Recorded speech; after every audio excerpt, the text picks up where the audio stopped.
बार कहता हूँ, एक जन्म माँ की कोख से और दूसरा दिव्य जन्म। एक होता भौतिक जन्म, इस भौतिक देह, दैवी शक्ति का जागरण, दिव्य देह, दिव्य तन, दिव्य मन, दिव्य विचार, दिव्य दृष्टि, दिव्य वाणी, दिव्य व्यवहार, दिव्य स्वभाव, सब कुछ योग से घटित होता है। योग से देवत्व की, ऋषित्व की, ब्रह्मत्व की, इस संसार की दृष्टि व्यक्त मूर्त, जितने भी विजिबल पावर्स हैं और जो इनविजिबल पावर्स हैं, उनको हम अचीव करते हैं योग के माध्यम से। सर्दी है, ठंड ना लगे, उसके लिए 10 उपाय बताते हैं छोटे छोटे। जिनकी इम्यूनिटी लो होती है उनको सर्दी भी लगती है, गर्मी भी लगती है। कोई भी बैक्टीरिया, वायरस, फंगस, कोई भी कम्युनिकेबल, नॉन कम्युनिकेबल डिजीज का मुख्य कारण है आपकी इम्यूनिटी लो है। तो सामान्य रूप से इम्यूनिटी कमजोर है तो इम्यूनोग्रिड। और वर्षों से आप देख रहे हैं कि बार बार सर्दी, जुकाम, बुखार, गला खराब और कोई ना कोई अला बला पीछे पड़ी रहती है। तो इम्यूनोग्रिड गोल्ड ले लो। और ही ज़्यादा इम्यूनिटी अच्छी करनी है तो सब उठते ही आंवला, एलोवेरा, गिलोय, गोधन अर्क, थोड़ा सा पतंजलि हनी मिला लेना उसमें। पतंजलि हनी इसलिए बोला कि हनी के नाम पर, च्यवनप्राश के नाम पर केसर, शिलाजीत, हींग के नाम पर घी, और बहुत महंगे महंगे जो वर्जिन ऑयल है, जैसे भारत में सबसे महंगा तेल और जिसकी कोई ज़रूरत नहीं है भारतीयों को, olive oil, extra virgin olive oil. और हम उससे फिर छोंक लगाते हैं, तड़के लगाते हैं, उसमें पूड़ियाँ तल के खाते हैं। जहर हो जाता है, क्यों खाते हैं ऐसी चीज़ें? तो नकली हनी, नकली च्यवनप्राश, नकली केसर, नकली शिलाजीत, नकली दवाइयाँ, बहुत कुछ खा रहे हैं हम लोग, नकली घी, बहुत सारे तेल। चलो, आंवला, एलोवेरा, गिलोय, गोधन अर्क, हनी, एक एक चम्मच ले लो। इम्यूनिटी ऐसी हो जाती है कि आपको कोई भी बीमारी छू न सकेगी। ये तो उठते ही ले लें तेज गर्म पानी में, फिर शौच आदि से निवृत्त होकर के 1 चम्मच गाय का घी सबके लिए। अभी सर्दियाँ आ गई हैं तो गुनगुना करके ले लेना। गर्म, हर चीज़ की तासीर बदल जाती है, उसको कैसी अवस्था में ले रहे हैं। अब किसी को वात रोग है, किसी को कफ रोग है, ठंडा पानी भी पी लेंगे ना, घड़े का पानी है, नॉर्मल टेम्परेचर वाला भी, तो वात और कफ बढ़ जाता है। उसी को गर्म करके पी लिया, वात रोगी और कफ रोगी, तो फिर वात कफ नहीं बढ़ेगा। उसी को यदि अरण्य मूल या दशमूल या पीड़ांतक क्वाथ के रूप में पी लिया, या रसी पी लिया, एलोवेरा, गिलोय, पारिजात, निर्गुंडी, सहजने का, या कोई भी एक द्रव्य का स्पर्श मात्र, उसी से ही जल औषधि बन जाता है। श्वासार या मुलठी पानी में डाल करके भिगो करके ही पी लिया, उबालने की भी ज़रूरत नहीं है, तो भी कफ रोग दूर हो जाता है। थोड़ा गुनगुना करके पीना। हाँ, अब किसी को पित्त है तो उसमें तो मुलठी, सौंफ, व्हीट ग्रास, एलोवेरा, यह अत्यंत पित्त शामक है। साथ में एसिडोग्रिड, लिवोग्रिड ले लो। वात रोगों में पीड़ा निर्गोल्ड ऑर्थोग्रिड ले लो। कफ रोगों में स्वासारी ब्रोनकोम ले लो। पित्त रोगों में एसिडोग्रिड, लिवोग्रिड ले लो। लंबे लंबे श्वासों के साथ 10 बार से शुरू करके अभ्यास बढ़ाना। ठंड को भगाने के लिए पहले तो बताया आंवला, एलोवेरा, गिलोय, गोधन अर्क, हनी। फिर खाली पेट 1 चम्मच गाय का घी।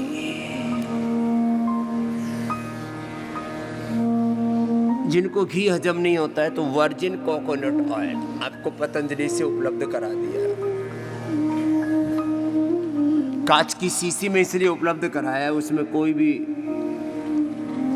दरअसल हर एक मनुष्य में सैकड़ों, हजारों, लाखों नहीं, करोड़ों प्लास्टिक के सूक्ष्म कण शरीर में पहुंच गए। इसलिए हमने ये पहल की है। वर्जिन कोकोनट ऑयल कांच की शीशी में आपको दिया, मिल लिया आना। अमेरिका में तो 5 से 10 हजार रुपए किलो तक बेचते हैं लोग, अलग अलग ब्रांड के। सब पूरे अमेरिका में जितने भी हेल्थ कॉन्शियस लोग हैं सब खाने लग गए, डॉक्टर्स खाने लग गए, बताने भी लगे कि वर्जिन कोकोनट ऑयल जो सुबह 1 चम्मच पी लेता है जिंदगी में कभी हार्ट अटैक नहीं होगा, खराब कोलेस्ट्रॉल नहीं बढ़ेगा, अच्छा वाला कोलेस्ट्रॉल मेंटेन रहेगा, मांसपेशियां हड्डियां मजबूत रहेंगी, आंखें अच्छी रहेंगी, दिमाग अच्छा रहेगा, स्किन अच्छी रहेगी, इम्यूनिटी अच्छी रहेगी, रस, रक्त, मांस, मेद, अस्थि, मज्जा, शुक्र, रज, पूरे अष्ट धातु हमारी, रज, ओज, तेज, सब अष्ट धातु पुष्ट हो जाती है। ये जो ज्यादातर लोगों को आजकल लो इम्यूनिटी की और खास करके पार्किंसंस, अल्जाइमर, डिमेंशिया, भूलने की बीमारी, दिमाग का दिवालिया निकला पड़ा है और पूरा शरीर अंदर से खोखला जर्जरित हुआ पड़ा है। कुछ चीजें हमने छोड़ दी, इन पर ध्यान देने की जरूरत है। जिनको ठंड ज्यादा लगती है वो गाय का घी, ये वर्जिन कोकोनट ऑयल, तिल का तेल, ये इसकी प्रकृति में उष्ण होती है, और बादाम रोगन गर्म करके 1 चम्मच ले लें। 1 ही चम्मच लेना है, छोटा बड़ा चम्मच या आपकी कैपेसिटी के अकॉर्डिंग आप तय कर लेना, माने 5 से 10 ग्राम।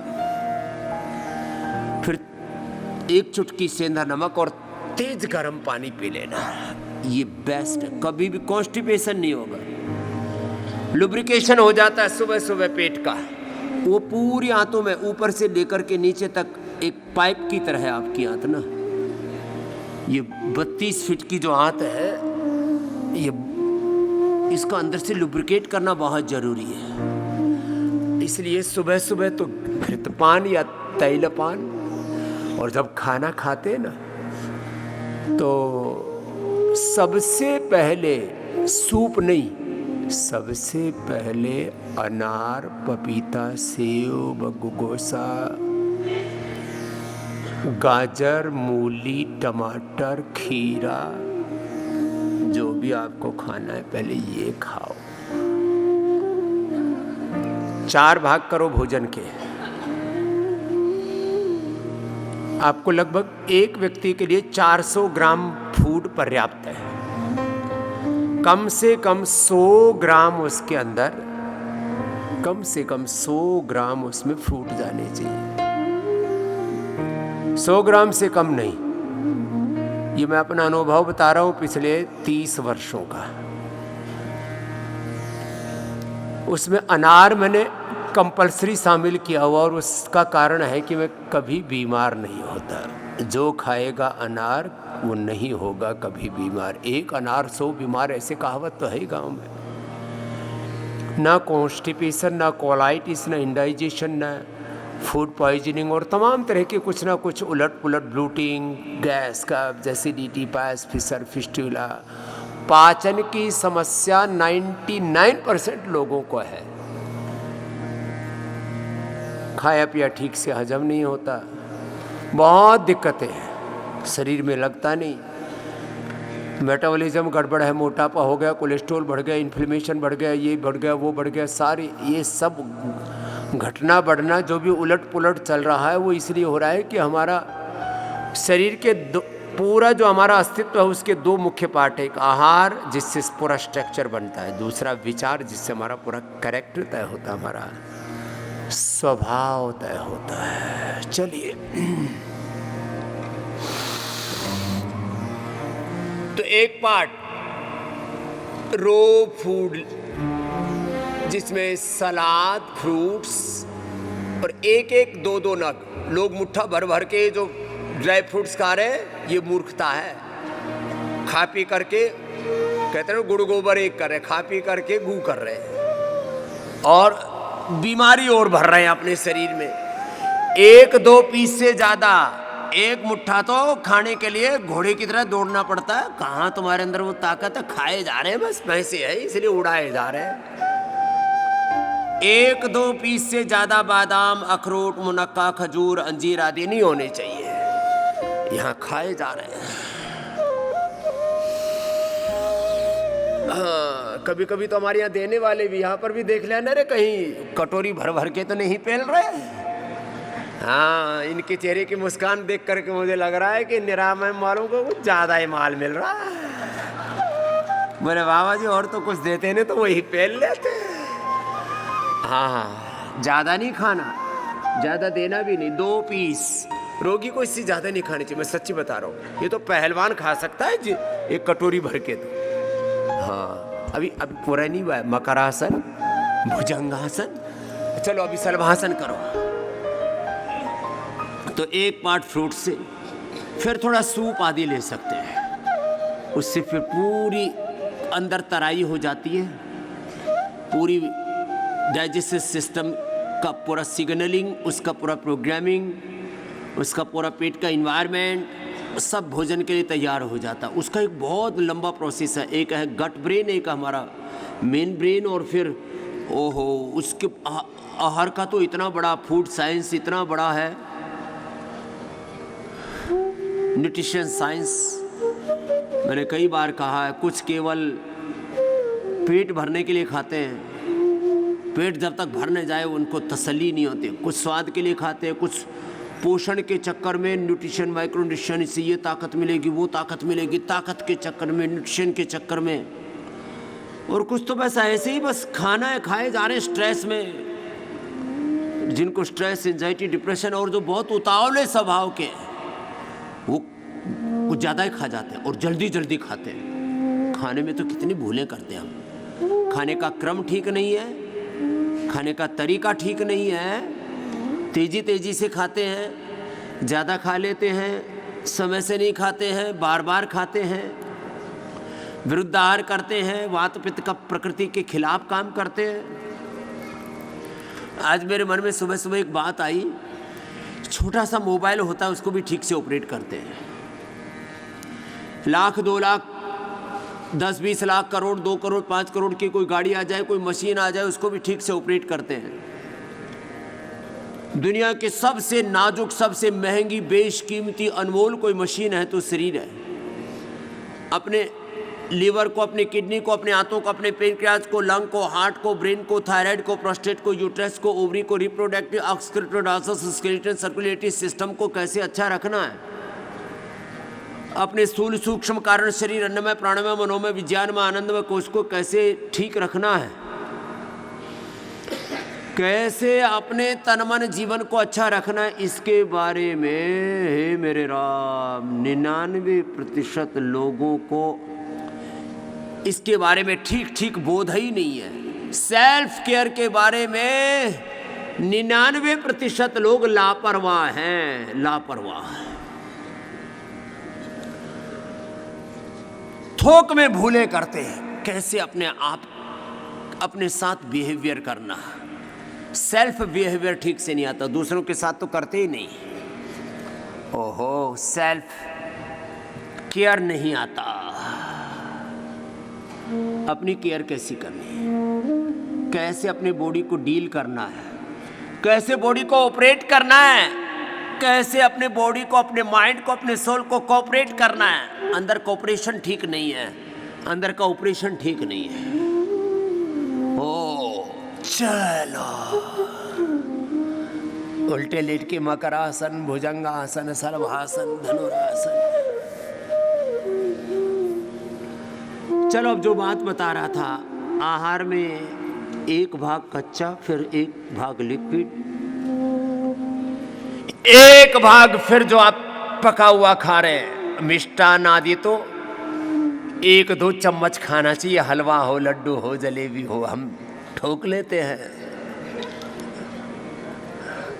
ठोकम ठोका चल रहा है पूरा। 2-4 लड्डू, 2-4 जलेबी, 1-2 कटोरी हलवा,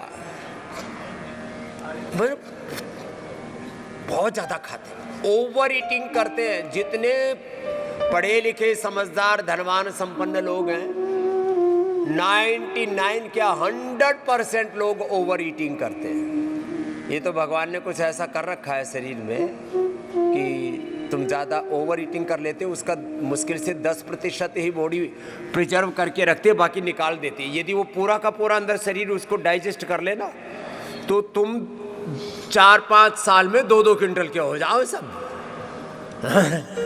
ये तो भगवान ने ऐसी व्यवस्था बना रखी है शरीर की कि ये ज़्यादा चीज़ों को रिजर्व करके नहीं रखता। हाँ चलो अब सीधे लेट जाओ। तो 4 भाग बताए खाने के, एक रो फूड, फिर लिक्विड फूड, फिर जो भी एक नॉर्मल फूड, जो भी ट्रेडिशनल फूड है आपका, वो भी वात पित्त कफ त्रिदोष के अनुसार, अपनी प्रकृति के अनुसार, आवश्यकता के अनुसार। और एक भाग फिर खाली छोड़ना चाहिए। कुछ तो ठसाठस भर लेते हैं, जब तक गले तक न, कंठ तक ना भर जाए तब तक रुकते ही नहीं। ओहो राम राम राम राम राम राम राम।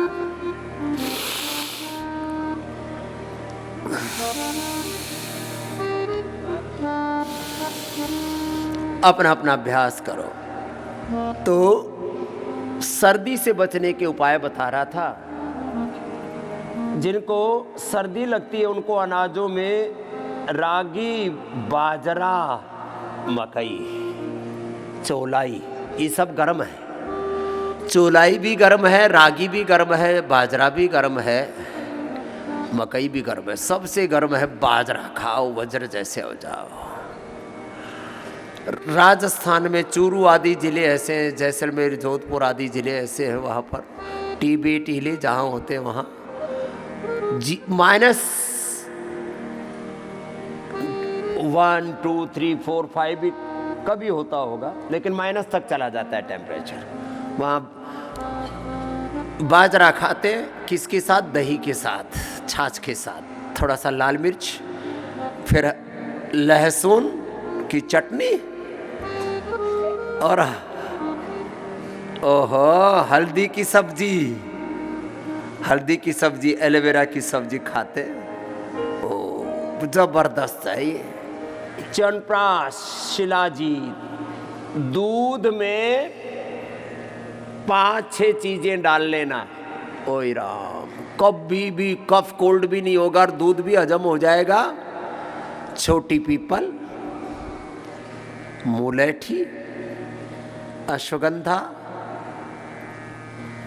हल्दी, शिलाजीत, शुंठी, कच्ची हल्दी और कच्ची ये अदरक डालो तो और अच्छा है ना। अदरक, हल्दी, कच्ची हल्दी, अदरक या सौंठ, अश्वगंधा, मुलेठी। इसलिए बता रहा हूँ कि आपके ध्यान में रहे, या तो अभी नोट कर लेना या बाद में फेसबुक पर सुन लेना। शिलाजीत, छोटी पीपल। और हमारे गुरुजी ने हमें एक और फार्मूला बताया था। हम 2-2 किलो दूध हजम कर लेते थे। कितना? एक बार में 2 kg, 2 kg, 2 लीटर। हाँ भाई, 5 लीटर हमने नहीं पिया, 2 लीटर पिया है पक्का। 2 लीटर दूध और 2 लीटर दही। लेकिन फिर वही पीते थे और कुछ नहीं, ना दाल, ना रोटी, ना सब्जी, और कुछ भी नहीं। कुछ नहीं मतलब कुछ नहीं। 1 चम्मच पंचकोल, पीपल, पीपला मूल, चित्रक, चव्य, सौंठ। पंचकोल का काढ़ा मिलता है आपको, पतंजलि से ही मिल जाएगा। पीपल, पीपला मूल, ये पीपल का मतलब पीपल नहीं होता, एक अलग होता है। पीपल, पीपला मूल, चित्रक, चव्य, सौंठ। छोटी पीपल, पीपला मूल, पीपल, पीपला मूल, चित्रक, चव्य, सौंठ। इसका पंचकोल बोलते हैं। एक होता पंचकोल, एक होता पंचसकार, एक होता त्रिकुटा, एक होता त्रिफला, एक होता सीतोपलादी, एक लवण भास्कर, हिंगवाष्टक। कुछ चीज़ें तो पहले घर घर में बनाया करते थे लोग, च्यवनप्राश भी घर घर में बना लेते थे, मुरब्बा, आंवले की चटनी आदि। अभी भी कुछ माँ बहन बेटियों को बनाना आता है। चलिए, जिनको कफ कोल्ड रहता है वो सीतोपलादी, त्रिकुटा या स्वासारी पाउडर ले सकते हैं, स्वासारी ब्रोनकोम ले सकते हैं। सर्दी जुकाम बहुत होता रहता है, गला खराब होता रहता है, खो खो करते रहते हैं, ये लिया करो। ब्रोनकोम और कंठामृत तो चूस भी लिया करो, उसमें लवंग आदि, खजरा आदि ये भी चूसे जा सकते हैं। मुलैठी, काली मिर्च, मिश्री, मुनक्का या खजूर आदि भी वो भी चूस सकते हैं साथ में। और तुलसी दल और एक छोटा सा टुकड़ा अदरक का या एक छोटा सा टुकड़ा इसका हल्दी का, ये मुंह में डाल के चूस सकते। चलिए, लहसुन कल्प, लहसुन खाओ। 5 से 25 कली तक खिला दी हमने लहसुन की, बिना किसी उपद्रव के। रोज एक एक कली बढ़ाया, 3 कली से शुरू करके गाय के घी में उसको भून करके, और ओहो इतना स्वादिष्ट लगता है, स्नैक्स जैसे लगता हो तो ओ गजब।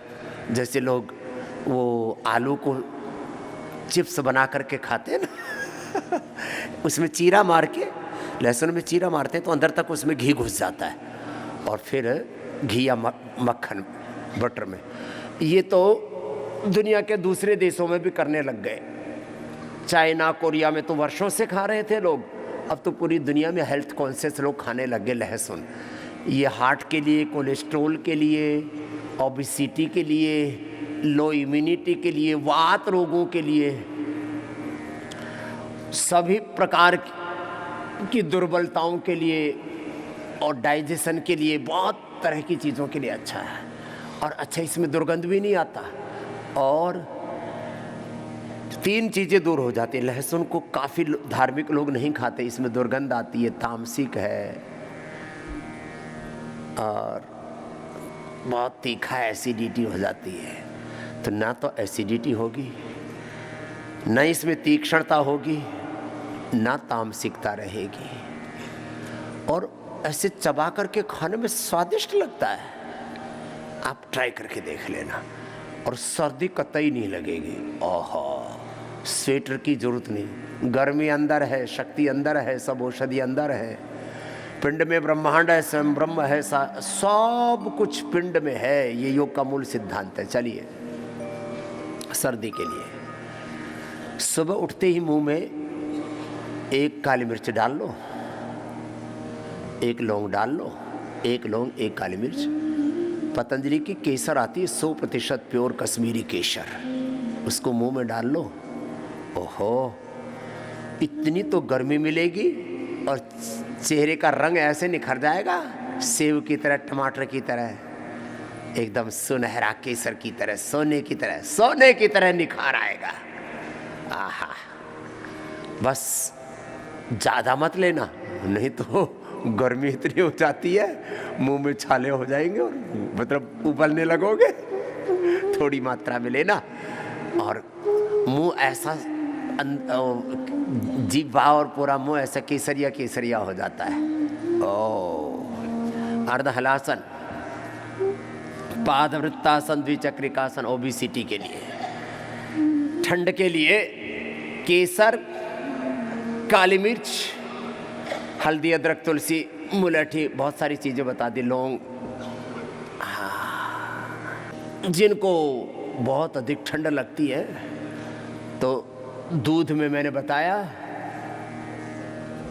छोटी पीपल, पंचकोल का काढ़ा पी लो, या तो सबसे अच्छा है, या तो छोटी पीपल उबाल के ले लो, और मुलैठी, अश्वगंधा, सुंठी, हल्दी, अदरक, तुलसी आदि डाल करके दूध पी ले।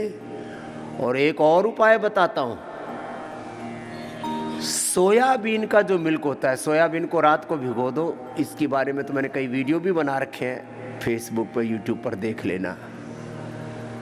सबसे हेल्दी, सबसे पौष्टिक, गजब का है।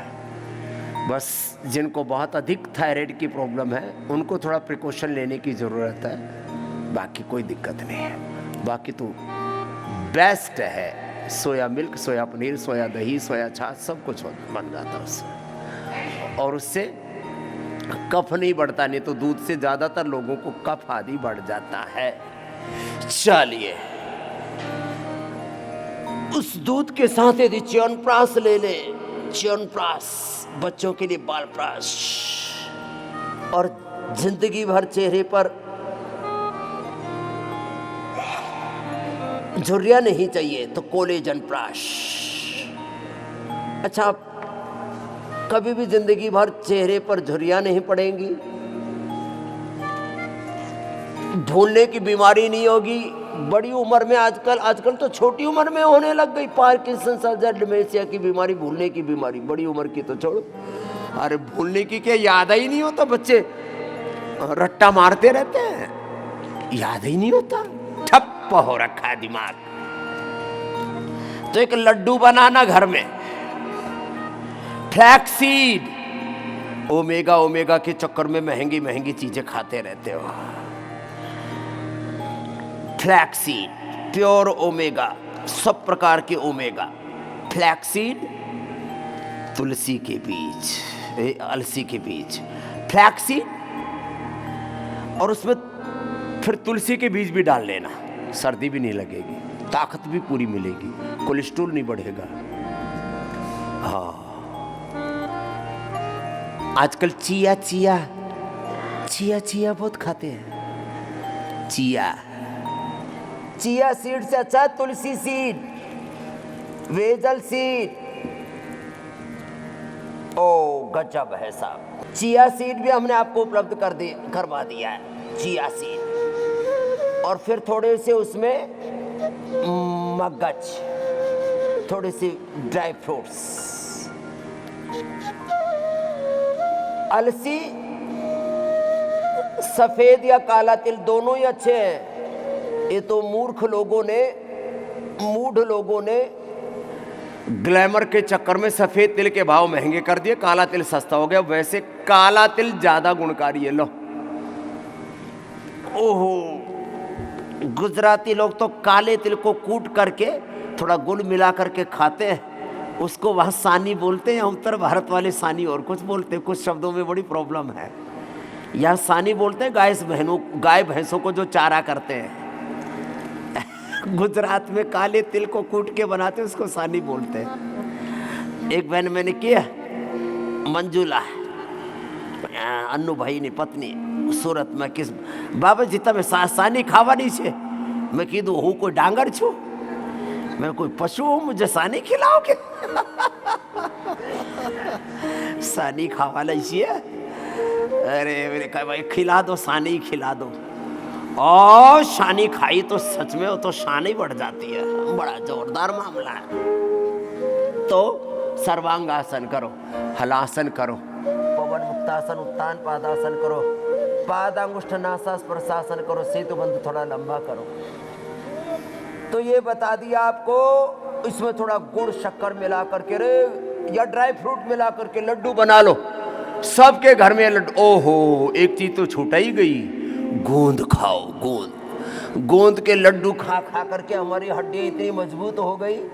हमारी उम्र के जितने भी लोग हैं सब 99% टूटे फूटे पड़े हैं। रिपेयरिंग मांग रही है उनकी बॉडी, घुटने टूटे पड़े, कमर टूटी पड़ी, कंधे गर्दन टूटी पड़ी।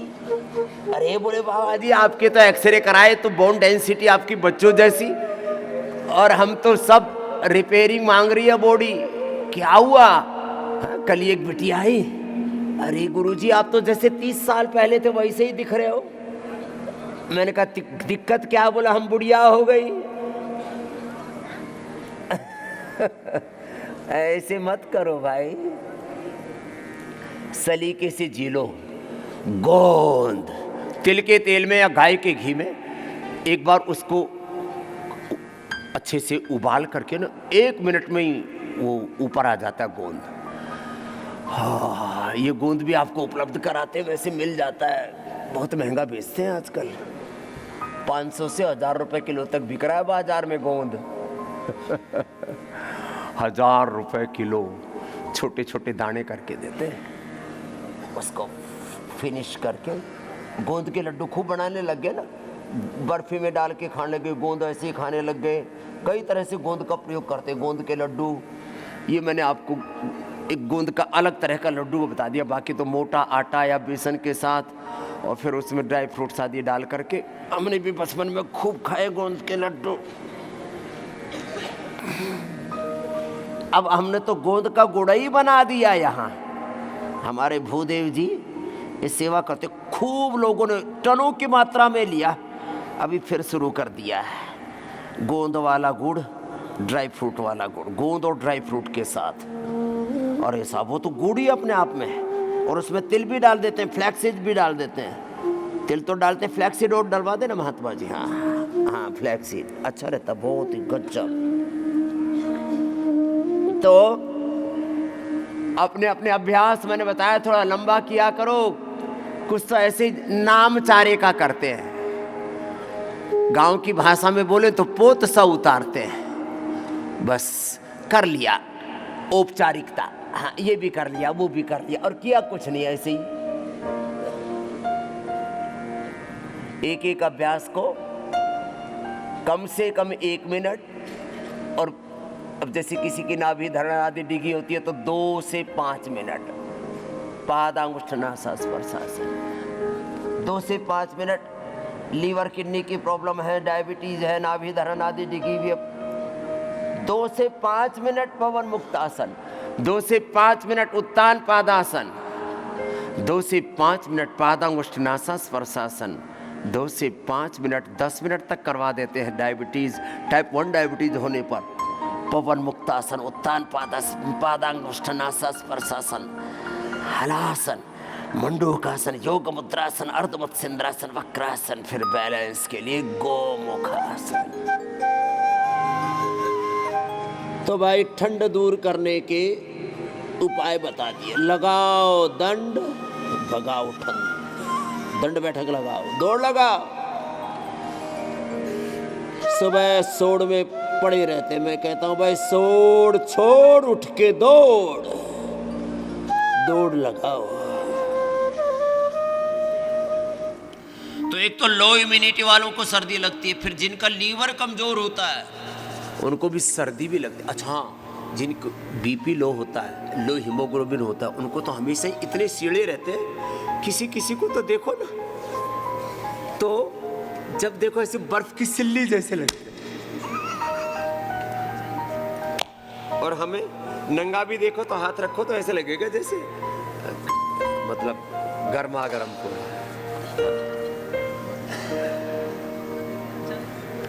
हमारा हाथ पैर सब पूरा, पेट पीठ सब गर्म रहता है। भूतों के तो पेट को ठंड लगती है, किसी की छाती को ठंड लगती है, किसी की पीठ को ठंड लगती है, किसी के हाथ पैरों में ऐसी सीढ़े सीढ़े, हाथों में क्या सोक, वो दस्ताने पहनते हैं, पैरों में सॉक्स पहनते हैं, तब भी सीढ़े सीढ़े ही रहते हैं। रात को रजाई में भी पैर गर्म नहीं होते, फिर हीटर लगा के सोते पैरों की तरफ। हाँ, ये सब कबाड़ा करना पड़ता है। पखेड़ा हो रखा, कर लो। किसी के सिर में ज्यादा ठंड लगती है, किसी के कानों में ठंड लगती है। हमें तो बहुत वर्षों तक तो पता ही नहीं लगा है, कानों में एंटीना सा लगा के घूमते रहते हैं। मैंने कहा क्या लगा रखा? बोले जी कान में बहुत ठंड लगती है। लो भाई, अब किसी के सिर में ठंड, किसी के कान में ठंड। एक बोला जी मेरी आंख में ठंड लगती है। मैंने कहा इसमें कौन सी स्वेटर पहनेगा? बोले जी चश्मा लगाना पड़ता है। आंख में गर्मी लगती है, उसके चश्मे, ठंड लगती है उसके चश्मे। एक बोला नाक में ठंड लगती है। मैंने कहा इसका क्या करेगा ये बता। नाक में ठंड लगती है, किसी की नाक उधड़ी रहती है, यहां फट जाती है नाक। वैसे ज्यादातर लोगों को नहीं लगती। महर्षि दयानंद ऐसे नंगे रहते थे हमारी तरह, बस एक लंगोटी में। तो किसी ने पूछा आपको ठंड क्यों नहीं लगती? बोले तेरी नाक को लग रही है। बोले ये तो मैंने सोचा ही नहीं। बोले जैसे तेरी नाक को, तेरी आंख को तेरे चेहरे को ठंड नहीं लगती। मैंने अपने शरीर को ऐसे ही बना लिया है। सच में ऐसा तुम भी बना सकते हो। जितना ज्यादा कपड़े ओढ़ोगे, धीरे धीरे आती है ठंड। पहले अक्टूबर के अंत में थोड़ी थोड़ी शुरू होती, फिर नवंबर में, फिर धीरे धीरे धीरे धीरे करके आगे बढ़ती। तो जैसे ही ठंड आई वैसे ही मोटे मोटे कपड़े, मोटी मोटी रजाई, फिर हीटर ऑन कर देते। अरे थोड़ा ठंड सहले, धीरे धीरे धीरे धीरे धीरे धीरे। हमने तो बचपन से खूब ठंड सही है। बचपन में गर्म कपड़े थे नहीं, सच्ची बोल रहे हैं। कहाँ गर्म कपड़े होते थे? स्वेटर तो बहुत अमीर लोगों के पास होती थी। स्वेटर, कंबल, थोड़ी बहुत रजाई, गुदड़ी गादड़े, ये बस होते थे। और स्वेटर, कोट, कोट तो साहब अमीर लोग पहना करते। अब हमें जरूरत ही नहीं, हम तो कोट वाले नहीं, हम तो लंगोट वाले हैं। कोई ठंड नहीं लगती। अभी भी कुछ लोग ऐसे ही कर रहे हैं, ठंड रे, अभी कहाँ ठंड आई है? बोले बाबा जी आपको देख के तो नहीं लगती। चलो।